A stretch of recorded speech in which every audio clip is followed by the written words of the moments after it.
Irmãos e irmãs do Centro Espírita Eurípides Barçanufo, muito boa noite, sejam todos bem-vindos. Nós estamos aqui no bairro de Campinas, no setor centro-oeste em Goiânia, e todas as segundas-feiras nós realizamos a nossa reunião pública. Aqui estamos para a reunião pública desta segunda-feira, dia 17 de agosto de 2020, ainda de forma virtual, já que o momento exige que assim seja, mas se Deus quiser, muito em breve nós estaremos todos com as nossas reuniões presenciais no nosso salão de oração, na nossa casa espírita. Vamos começar a nossa reunião harmonizando o nosso ambiente com a harmonia da música. Então eu gostaria de pedir ao músico da casa, o maestro Esdras, para executar essa canção. Esdras.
Muito obrigado, Esdras, e com esse ambiente plenamente harmonizado, nós vamos então iniciar a nossa reunião com a prece de abertura que será feita pela nossa irmã Abigail.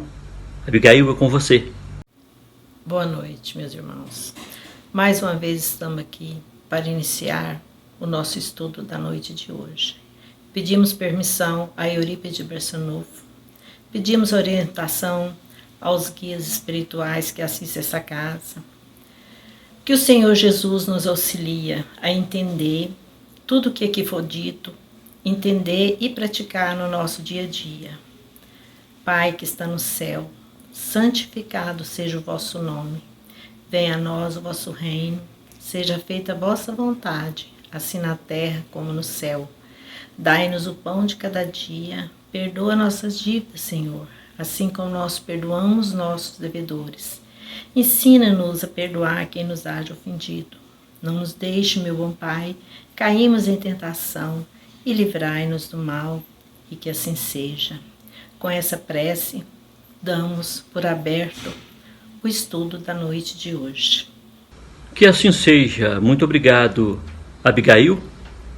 Que nós tenhamos então uma reunião de muito proveito, de muita luz, de muita paz dos nossos corações e de aproveitamento dos ensinamentos da noite que a espiritualidade vai nos trazer através de cada um dos irmãos participantes desta reunião. Vamos para a palestra da noite. Mais uma vez a gente conta com a colaboração de um amigo da casa que está sempre muito presente na nossa casa. Sempre que a gente recorre a ele, ele nos atende com muito carinho, com muita presteza. Eu estou falando do irmão Gismair, que será o orador da noite, que já está com a palavra. Seja bem-vindo. É com você, Gismair. Prezados companheiros de estudos espíritas, que a paz do nosso Mestre Jesus possa adentrar neste momento os nossos lares, permanecer, fazer morada conosco em nossos corações, para que nós possamos, nesta noite, trazer alguma reflexão acerca da doutrina espírita, sobretudo no contexto em que nós estamos neste momento inseridos, este contexto da pandemia do Covid, e que a doutrina espírita tem muito, mas muito mesmo a dizer para nós a respeito de toda essa situação, de tudo isso que está acontecendo. O Espiritismo representa, segundo as vozes dos espíritos superiores, a terceira revelação, ou a terceira grande revelação, porque outras revelações menores sempre aconteceram ao longo da história da humanidade. A primeira grande revelação foi com Moisés, trazendo a lei divina sintetizada nos 10 mandamentos. A par desses 10 mandamentos, das leis divinas ali inseridas, ainda que de maneira assim talvez provisória, com elementos para serem desdobrados depois no tempo e no espaço, como de fato foram depois por Jesus e mais atualmente pela doutrina espírita. Então os 10 mandamentos representam ali a justiça divina, representa a lei de Deus trazida na primeira grande revelação, que tiveram também outras leis que Moisés estatuiu para o povo hebreu, mas estas de natureza mais imediata, mais humanas e com a finalidade de gerenciar a vida do povo hebreu naquele contexto. E Moisés representa assim o primeiro ou a primeira grande revelação, deixou as bases para futuramente Jesus vir e trazer aspectos renovados dessa lei divina, dessa lei espiritual para a humanidade. Com a sua mensagem de amor, com a sua mensagem de profunda sabedoria, de profunda justiça, mas agora a justiça atenuada ou mesclada, por assim dizer, mais em consonância com o amor divino. Justiça e amor, 2 polos que muitas vezes podem parecer opostos, ou quando não opostos, pelo menos diferentes em substância, representam e se encontram em Jesus da maneira mais perfeita possível. Essas são a mensagem de Moisés e a mensagem de Jesus, as 2 grandes revelações segundo as vozes dos espíritos superiores. E uma terceira revelação foi prometida por Jesus. Esta revelação traria mais esclarecimentos, traria mais informações e traria ainda mais subsídios para a humanidade compreender a sua verdadeira natureza espiritual, e não só compreender essa natureza espiritual, mas também fazer com que essa compreensão fosse expressa em atos, atitudes, comportamentos, enfim, um estilo e uma filosofia de vida que abarcaria as 2 mensagens ou as 2 grandes revelações anteriores, Moisés e Jesus, agora unidos na grande síntese que é a terceira revelação, a doutrina dos espíritos, conforme foi codificada por Allan Kardec no século XIX. Allan Kardec vai trazer para nós, para a nossa compreensão, uma verdadeira realidade espiritual que, por assim dizer, está lado a lado com a humanidade desde sempre e que anteriormente foi, por assim dizer, assumida como superstição ou como manifestações, às vezes, não muito digamos assim, muito interessante, muito boas no sentido ético, espiritual e ético para a humanidade. Moisés, por exemplo, ele vai proibir a evocação dos mortos.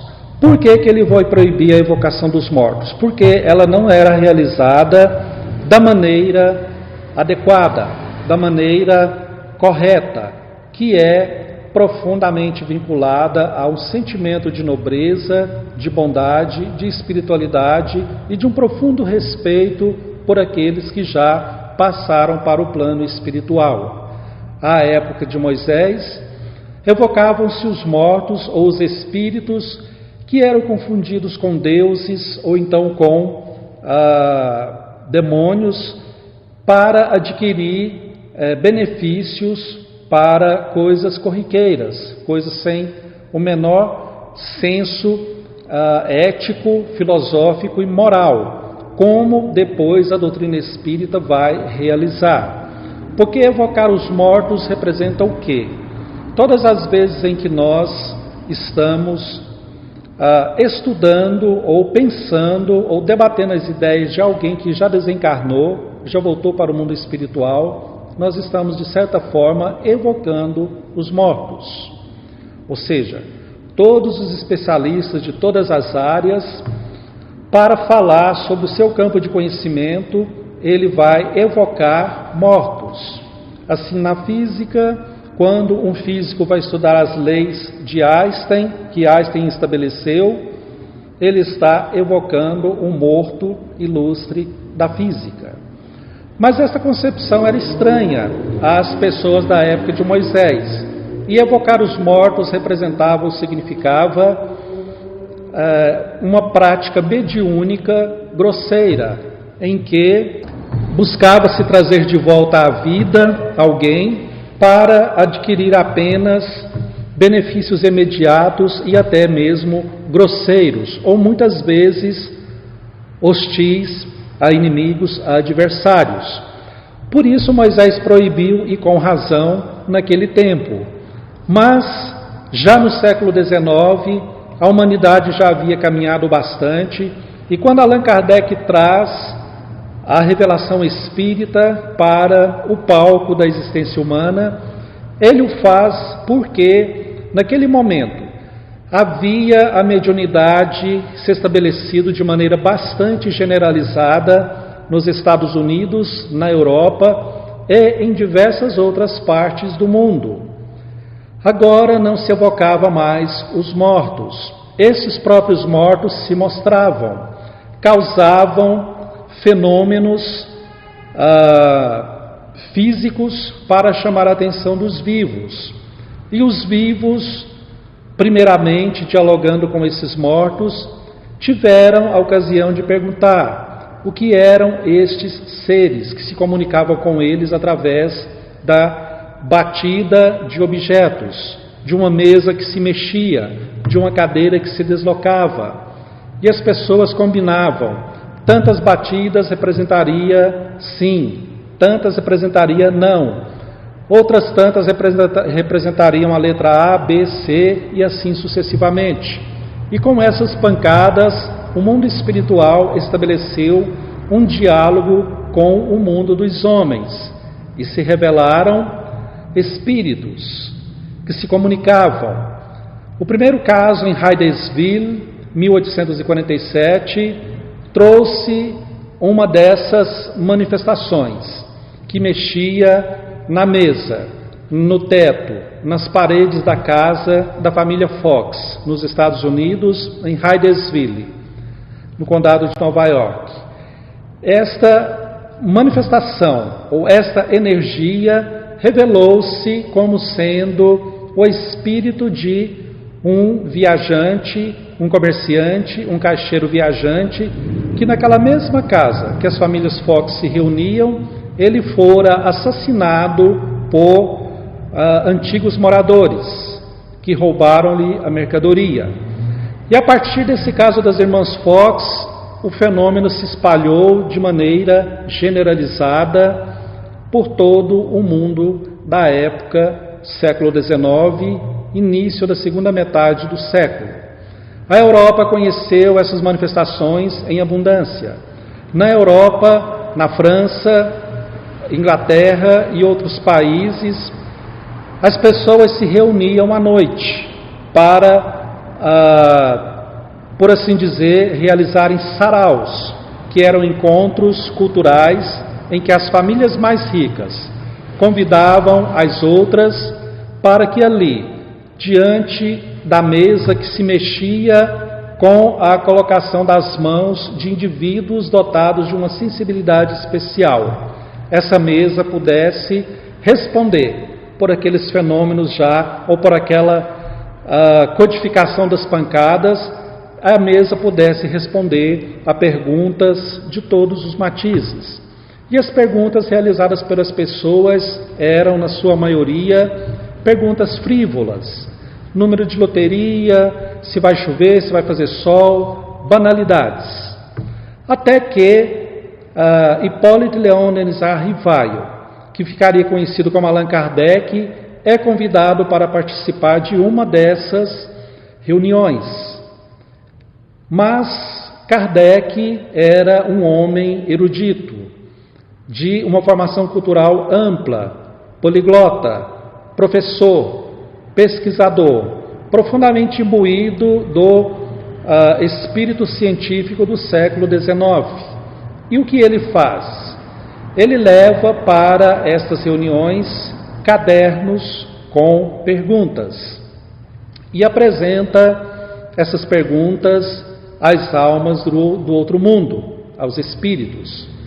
E eles dizem que são também espíritos dos homens que viveram na Terra, respondendo a uma dessas perguntas que Kardec levou, para mais tarde se proporem a dialogar com o professor francês e estabelecer um regime de trabalho conjunto, onde escreveram 5 livros a 4 mãos, ou 4 mãos de maneira figurada, porque era de Kardec, dos médiuns e de uma infinidade de espíritos que respondiam a questões, como a primeira de O Livro dos Espíritos, que a maioria já sabe de cor. O que é Deus?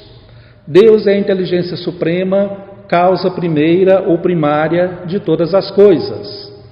Então, a partir dali, Kardec vai perguntando uma série de proposições em torno de todos os problemas que interessam ao ser humano. E em uma determinada questão, ele vai perguntar: por que Deus aflige a humanidade com esses flagelos destruidores? E aí, flagelos destruidores deve ser entendido como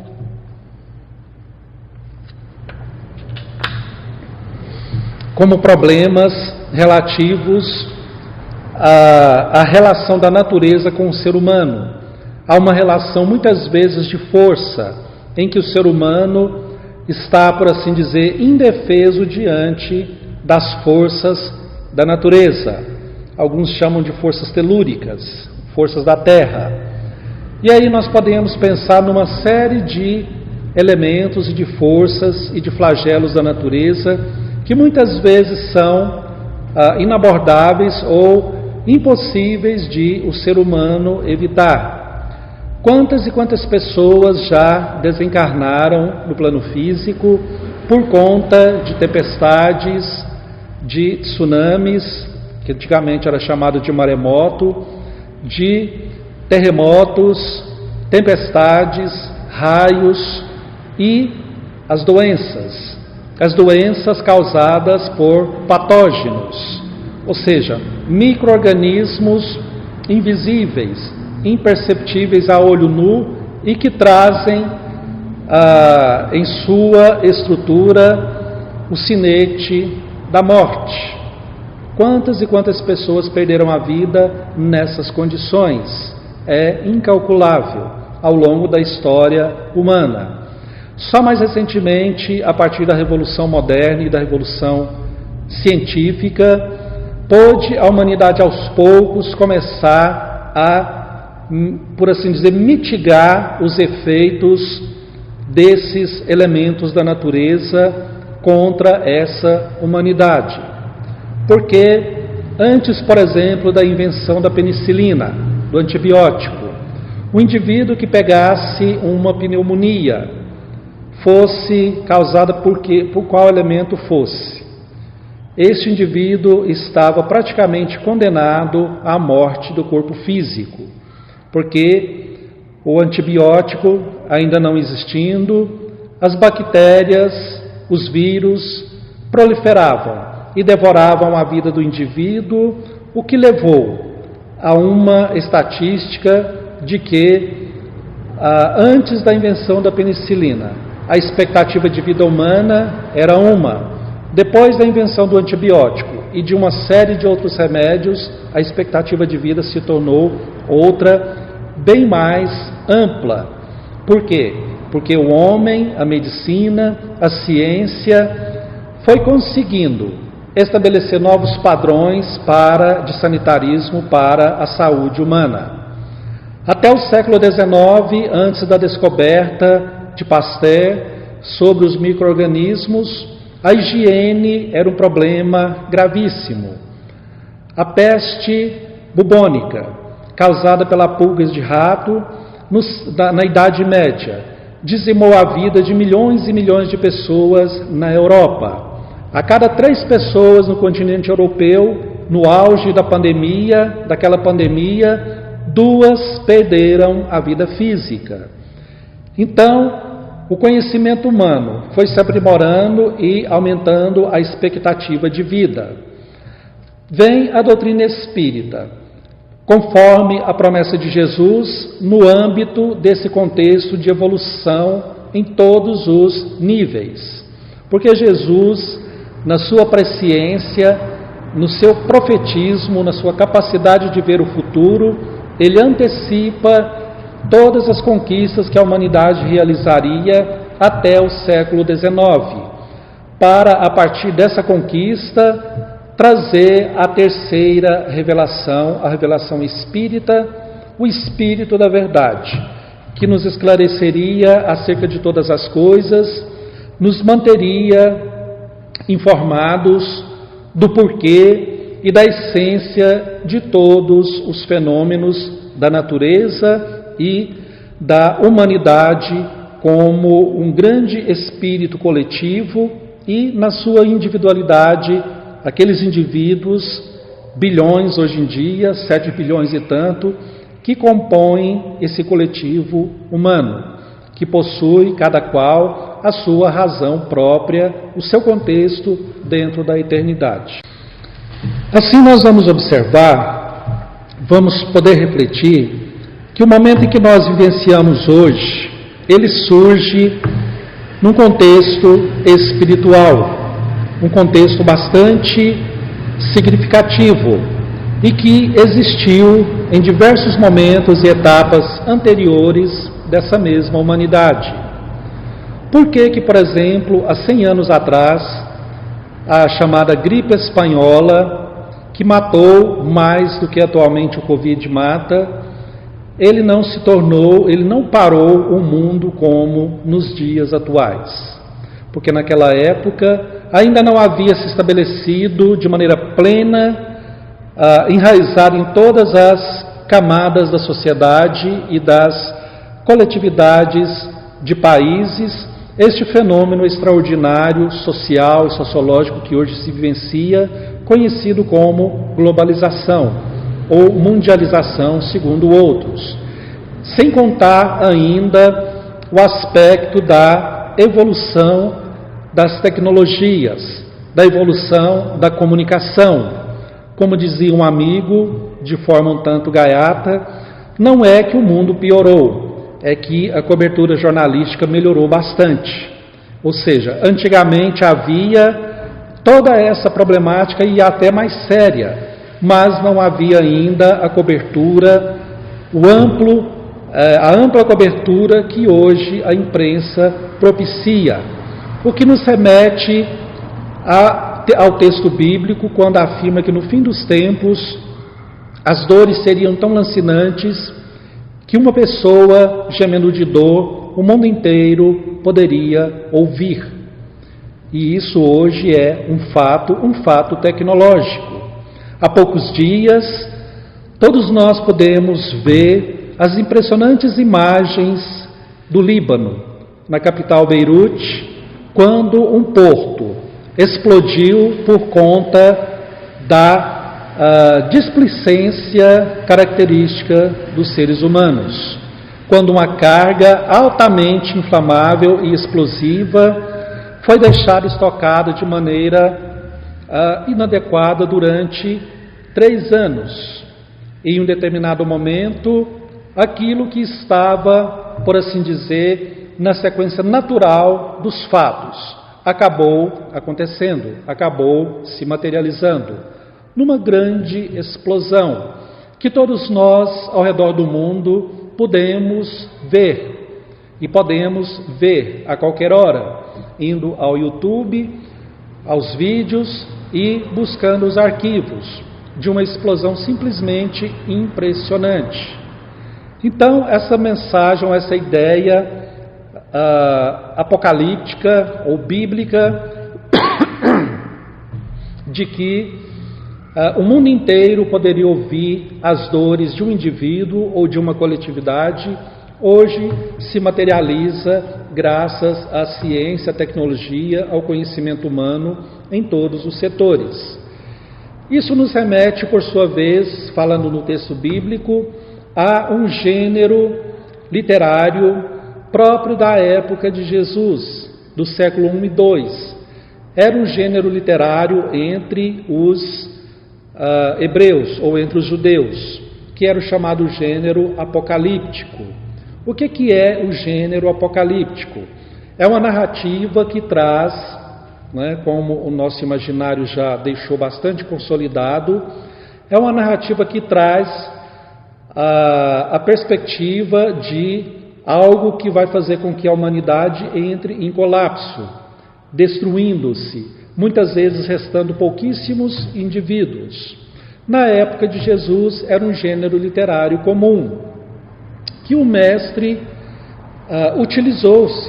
do qual o mestre utilizou-se, quando já de retorno à pátria espiritual, Jesus busca um dos seus mais dedicados e amorosos discípulos, João, evangelista, que estava neste momento exilado na ilha de Patmos, quase centenário de idade, um fenômeno para a época em que as pessoas não passavam dos 40 anos de idade quando atingiam uma maturidade muito grande naquele período.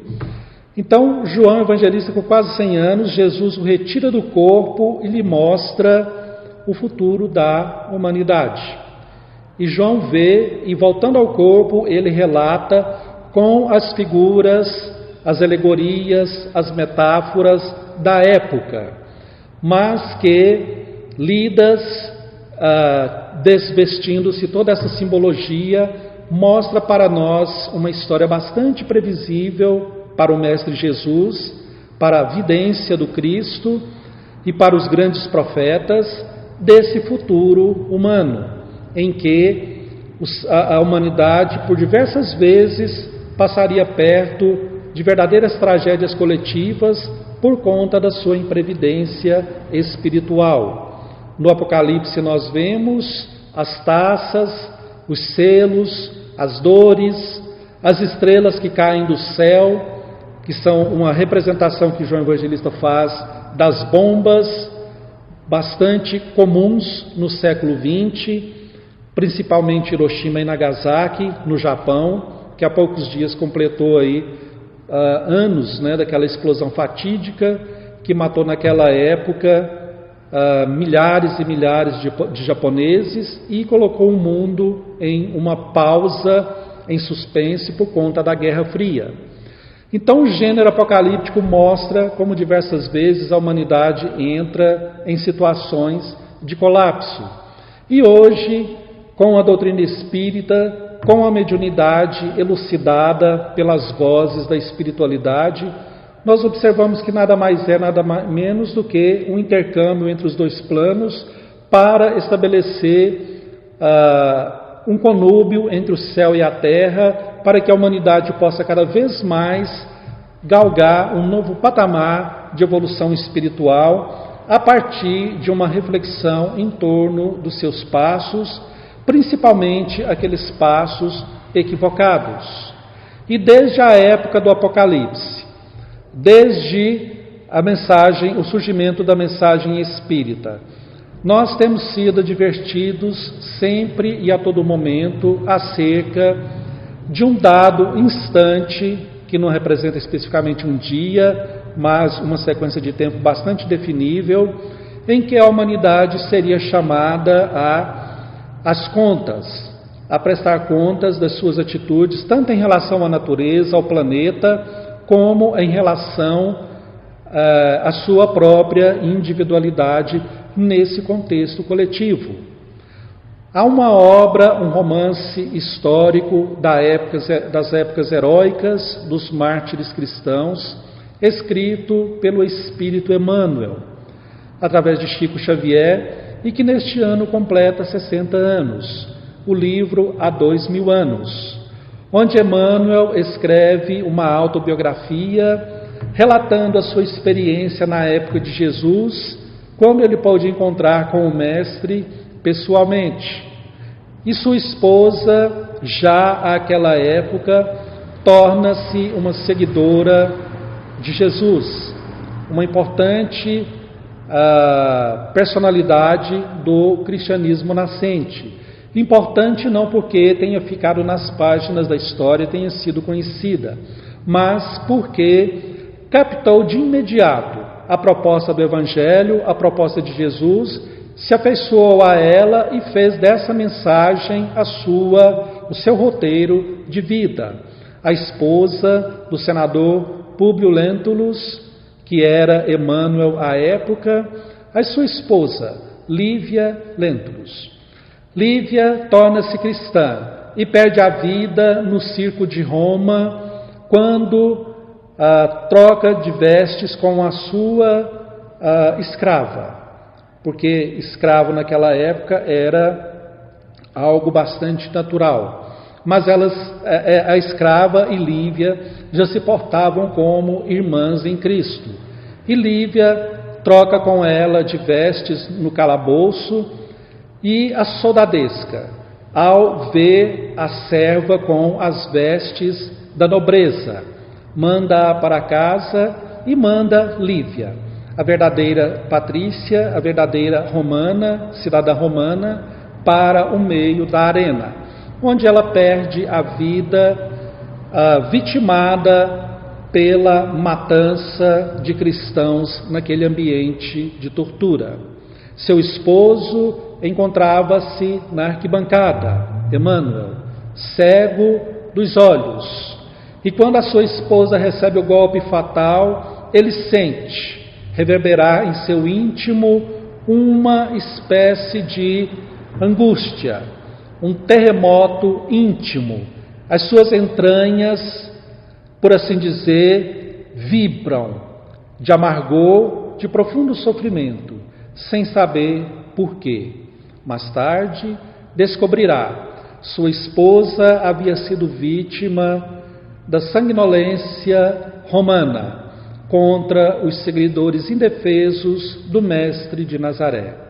Lívia e os demais mártires são recebidos na espiritualidade como heróis e heroínas, e em um determinado espaço, por assim dizer, intermediário entre as regiões edênicas e a treva terrestre.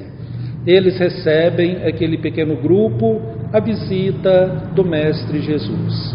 E Jesus, discorrendo para aquele grupo sobre a importância daquilo que acabara de acontecer a eles, vai falar em determinado momento, nas palavras registradas por Emmanuel, que chegaria um dia em que o planeta, cansado das vibrações de ódio, das vibrações de desarmonia, das vibrações extremamente grotescas dos seus habitantes, sacudiria suas entranhas como que para alijar de si aqueles seres, ou aquela vibração, ou aquela energia densa, rasgando as suas entranhas em comoções que nós podemos inferir da escrita de Emmanuel. Afetaria a nossa vida como um todo. Ao que nos parece, este momento bastante peculiar que nós vivenciamos agora, desse contexto do Covid, representa aquilo que Jesus falara a Lívia e a outros mártires e que foi registrado por este espírito notável, Emmanuel, o mentor de Chico Xavier. Antes dessa ocorrência da pandemia do Covid, nós, como humanidade, estávamos, e infelizmente muitos ainda estão, por assim dizer, imersos ainda naquela vibração de profundo antagonismo entre as pessoas, entre ideologias, entre partidarismos, sectarismos de toda a natureza. Parece que ainda não foi registrado, não foi percebido pela humanidade como este momento é chamativo para uma nova realidade espiritual que devemos pensar e reelaborar para a nossa existência. Século XIX, Allan Kardec, aquela ocorrência por todos os campos da Europa e dos Estados Unidos, todos os países, em que a espiritualidade sacode literalmente os móveis, a mesa, a estrutura da sociedade, para chamar a atenção para a realidade do transcendente, esta realidade espiritual, que mais tarde, com Allan Kardec, os espíritos já não veriam mais a necessidade de mover objetos, mesas, cadeiras, bater em paredes, etc. Mas agora, pelas mãos dos médiuns e pela boca dos médiuns, falar de maneira mais direta, reportar de maneira mais direta a inteligência e ao coração humano. Desde Kardec até os nossos dias, esta mediunidade tem se generalizado, tem se tornado cada vez mais ampla, estabelecendo em definitivo este contato do mundo espiritual com o mundo físico e tem trazido advertências e consolações neste momento. Recordando o momento pré-Covid, nós nos lembramos de, em determinado momento, após uma palestra, conversar com uma jovem médium.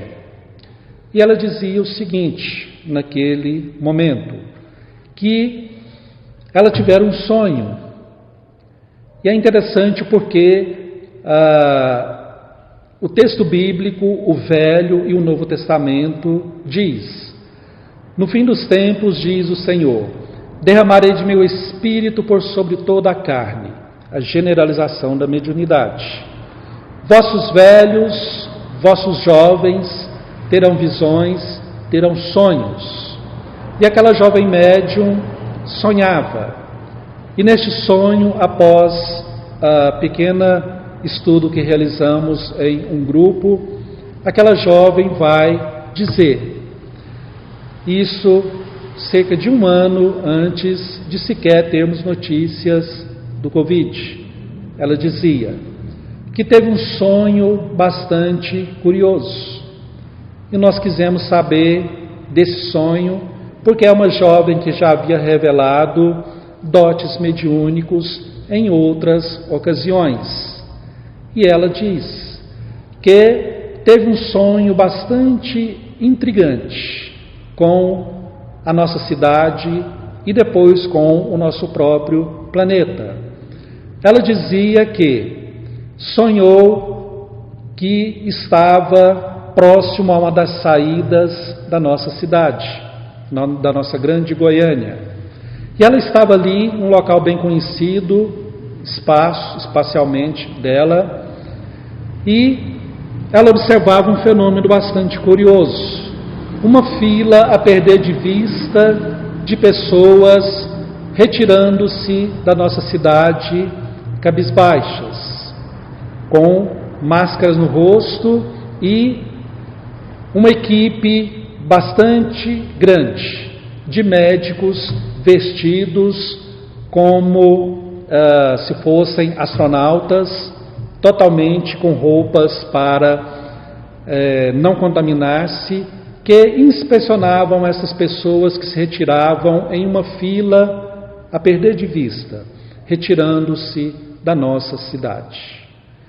E depois de contemplar esta visão, ela pôde narrar que viu-se em um ambiente gigantesco, onde poderia se ver ao fundo todo o planeta Terra, e alguém falava, alguém que tinha a autoridade de uma liderança espiritual mundial.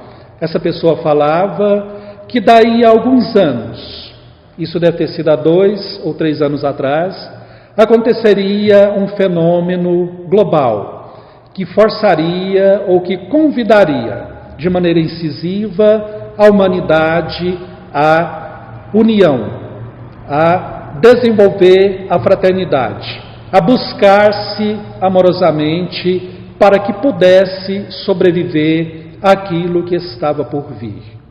Esta médium relatou este sonho a nós há muito tempo e ficamos com aquilo na memória e pensamos que poderia tratar-se de um sonho de natureza psicológico, porque muitas vezes quando assistimos a filmes, a programas, aquilo nos influencia e acabamos tendo sonhos estranhos com coisas dessa natureza. E então, esta jovem médium, a nosso ver, antecipa em 2, 3 anos ou mais um pouco, se não nos falha a memória, este fenômeno que hoje nós vivenciamos. E há pouco tempo, conversando com a companheira de doutrina espírita, ela nos relatava a seguinte comunicação mediúnica. Em uma casa espírita, onde há um tratamento espiritual, e muitas vezes ao final, o médium faz o transe mediúnico e o médico espiritual passa uma orientação para todos. Relatou-nos ela,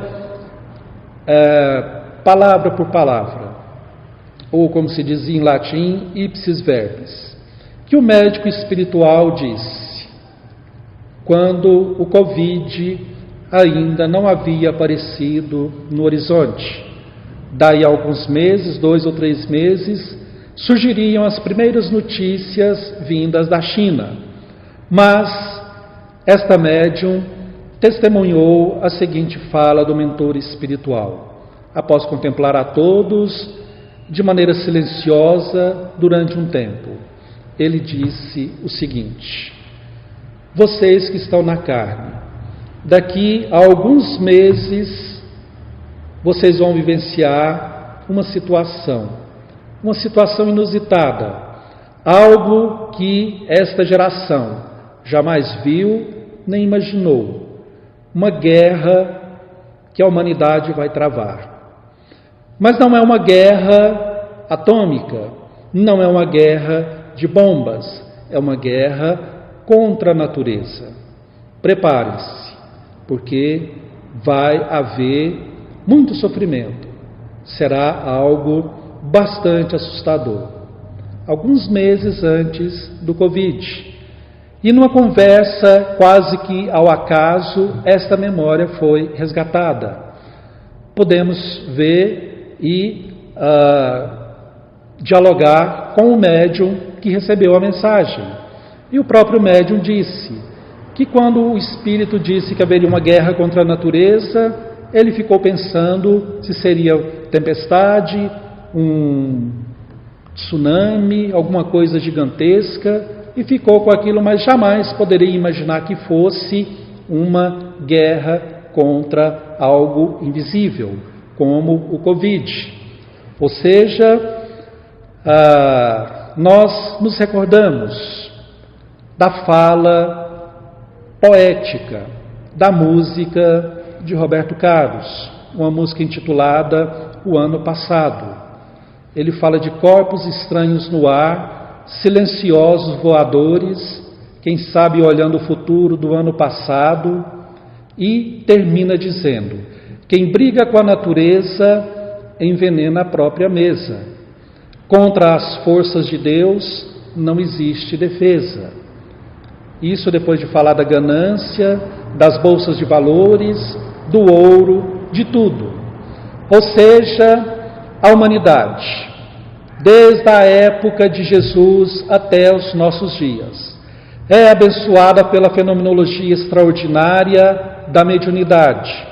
A mediunidade que traz um sentido, uma ampliação dos nossos sentidos, a nossa capacidade de percepção, amplia a nossa capacidade de decisão, porque nos mostra a grande realidade, que há o contato, há uma interação, uma ação-reação mútua entre os dois planos da vida. Não importa em que plano nós estejamos momentaneamente. Hoje somos espíritos encarnados, amanhã seremos desencarnados. Os mentores espirituais, os espíritos que estão no mundo espiritual amanhã estarão aqui no plano físico. É necessária a união de todos numa sintonia de paz, de fé, de vibração, de bastante amor, para que a humanidade possa superar este momento tão sensível e possa sair deste momento tão sensível, mais amadurecida, para um mundo de regeneração, um mundo mais evoluído, um mundo onde o amor suplante o ódio, onde a sabedoria suplante a ignorância. E o Espírito da Verdade, com a mensagem espírita, oferece uma grande contribuição para as nossas almas na realização desse projeto de vida íntimo e coletivo, que vai conduzir a um mundo mais pacificado, amoroso, regenerado. Não importa se nós venhamos a perder a vida física ou não, porque sabemos com a doutrina espírita que a vida no mundo espiritual é nada mais nada menos que a continuação daquela vida que nós estivemos vivenciando nesse estágio de aprendizado no corpo físico. Nós agradecemos a todos e rogamos a Deus e aos espíritos superiores que visitem um lar de cada um daqueles que tiveram a caridade de nos escutar, abençoando a todos, levando o lentivo, o conforto e resgatando aquelas almas que porventura estejam aí equivocadas, posto que desencarnadas, trazendo, seja essa ou aquela desarmonia para o nosso lar, que todos eles sejam recambiados às esferas superiores para redirecionarem a existência rumo à glória da imortalidade com o Cristo de Deus. Muita paz a todos. Muito obrigado, Gismair, pelos ensinamentos, por tudo aquilo que nos trouxe para a reflexão, para a nossa prática e para o nosso crescimento espiritual. Nós agora vamos para a leitura da nossa orientação do dia, através do espírito de André Luiz, com o texto trazido pela psicografia de Francisco Cândido Xavier, com a nossa agenda cristã. Quem vai trazer a agenda cristã para nós hoje, a leitura da agenda, é a irmã Juliana. Oi, Juliana, traga para nós a agenda. Boa noite, irmãos queridos. Iremos agora trazer uma mensagem para a sua semana. Eu peço que você escolha um número de 1 a 12 e essa vai ser a sua mensagem. A mensagem é do livro Agenda Cristã, de Francisco Cândido Xavier, pelo espírito de André Luiz. E hoje nós vamos receber a mensagem do item 7, solicitação fraterna.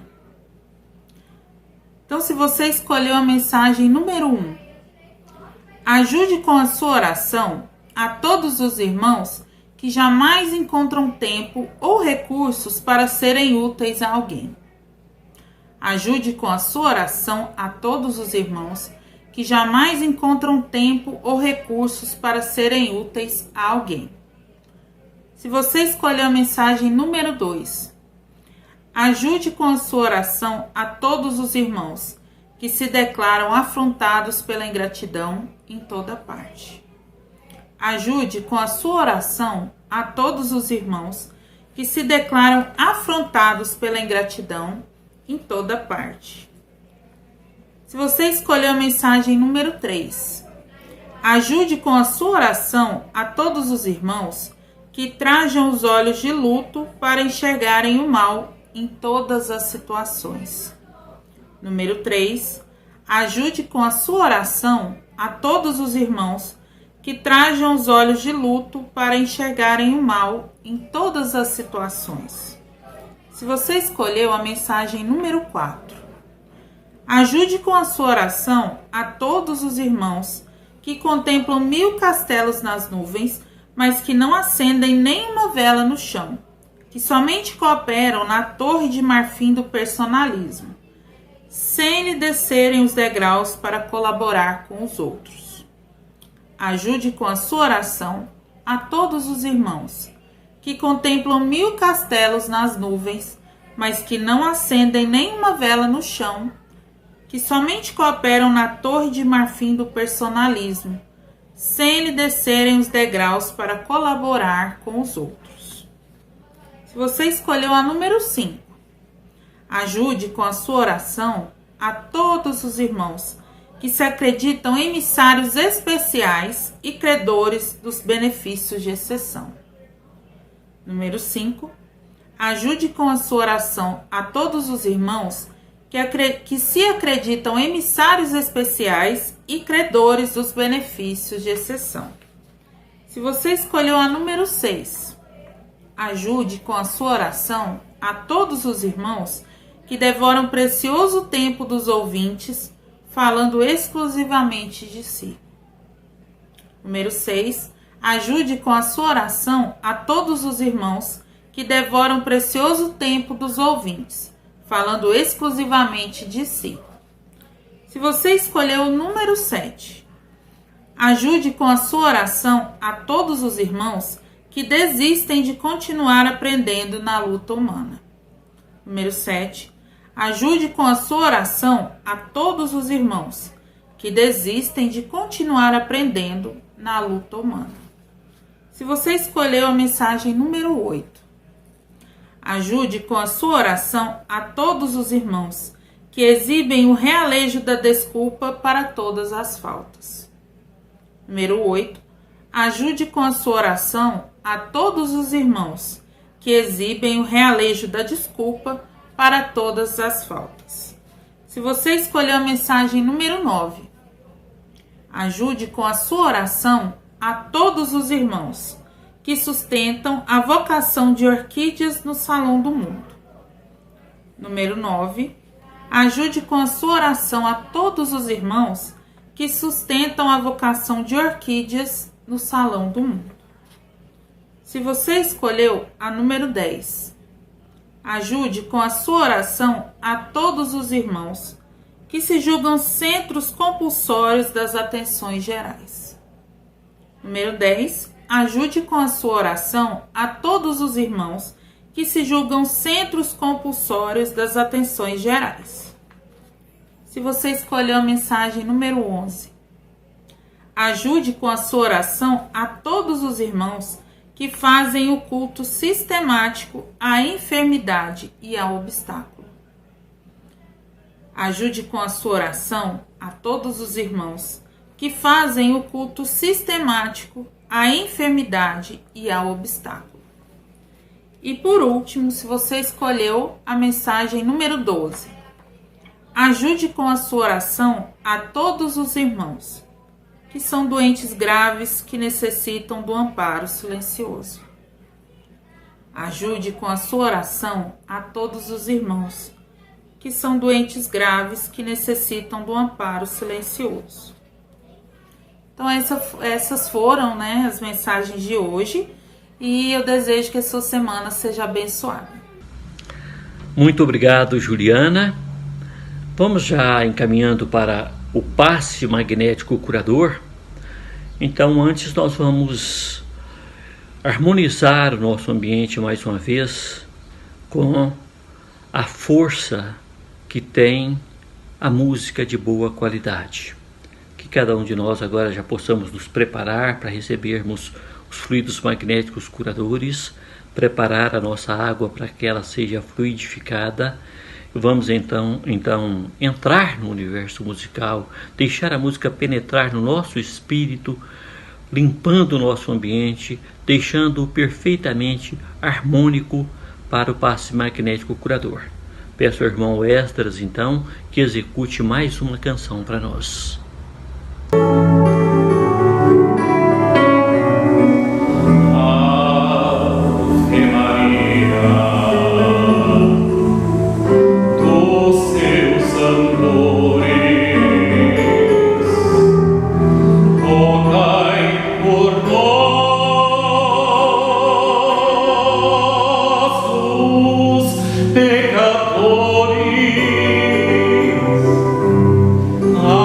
Abençoa desta terra morena, seus rios, seus campos e as noites serenas.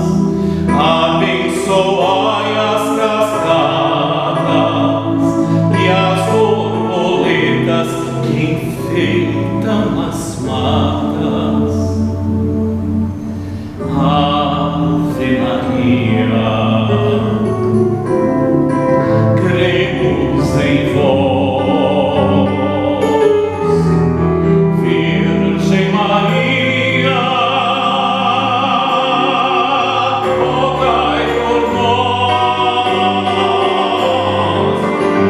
ouve as preces, murmúrios de luz, que aos céus ascendem e o vento conduz. A vós, Virgem Maria,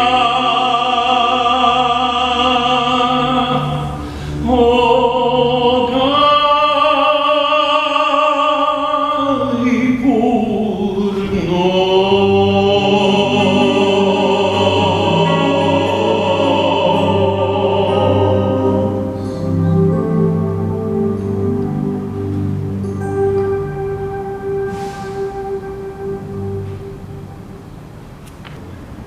Essa próxima música, Pai Nosso, do Padre Marcelo Rossi.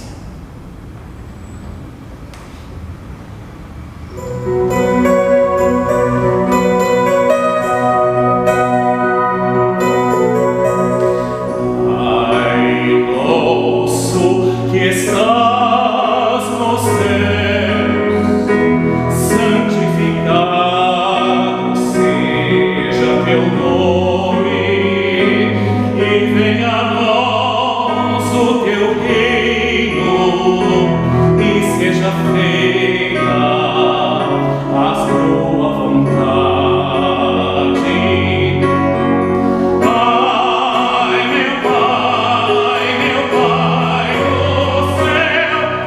Pai do céu, eu quase me esqueci que o teu amor vela por mim, e seja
Obrigado, Esdras.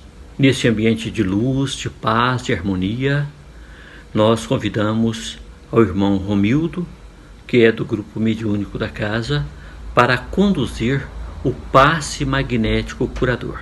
Romildo. Na transmissão dos passes, nós vamos iniciar falando a respeito de Jesus, quando viajava da Galiléia a Cafarnaum. No caminho esperava